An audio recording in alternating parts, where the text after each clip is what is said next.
Welcome everyone to my first PC build guide. I'm Daniel, your host, and today we will be taking a look at my first, as I just said, PC build guide within the $500 price bracket. So let's get started. Powering this PC at the core is an AMD 6300 Richland with an impressive 3.7 GHz clock out of the box. This card is good enough for most games and meets minimum requirements for Battlefield 4. Which I'm assuming many of you people will be into. For our graphics card, we're going with an AMD HD 6450. This is it's a solid, low-end graphics card with low profile compatibility. Now the card you see above is actually an AMD 3870X2, and I'm using this card simply because it was slightly better, and it has two. Yes, that's right, it's an X2 card, so it has two video processing cores. Storage, there were literally hundreds of options that I could have gone with. But as you see right now, I decided to go with the Seagate Barracuda 1TB, and I figured going with 1TB hard drive over an SSD is probably better because it's simply cheaper, and not to mention, I'm probably going to be needing a fair amount of storage. Power supply. I actually originally started out with, if you hold on a second, I'll actually show you, this Rosewill power supply.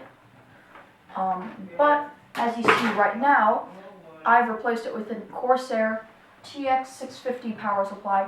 This is because, and this is a teaser right now, in the future I will be throwing in water cooling, and there may, hint hint hint, may be a video on how to water cool your PC.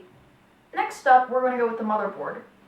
Once again, I had hundreds of options, but I chose this board mainly because it has two things. AMD support, it's fast, okay, three things I guess, and it matches the aesthetics in my case, which, if you haven't noticed yet, is red and black. But I chose the ASRock BTC plus A80X, I think, something like that. There'll be a link down below to the motherboard and all the other parts. But this board has been solid for me. It's certainly gotten the job done. I enjoy it, and it's a pretty standard AMD FM2 Plus board. I decided to go with a NZXT Source 210 case. Now, in this case, I chose for, well, two main reasons. Reason number one, it's a full-size ATX board, and being on a $500 budget, not a full-size, it can support an ATX board, sorry. But in this price bracket, if you want to go with one of these cases, they're not all that easy to find. And second off, I like NZXT's design, and I think it's a nice case, but more on that later in a future review. For RAM, of course, I decided to go with my cheapest option. So, as you're seeing right now, I decided to go with some Crucio Ballistic Sport RAM.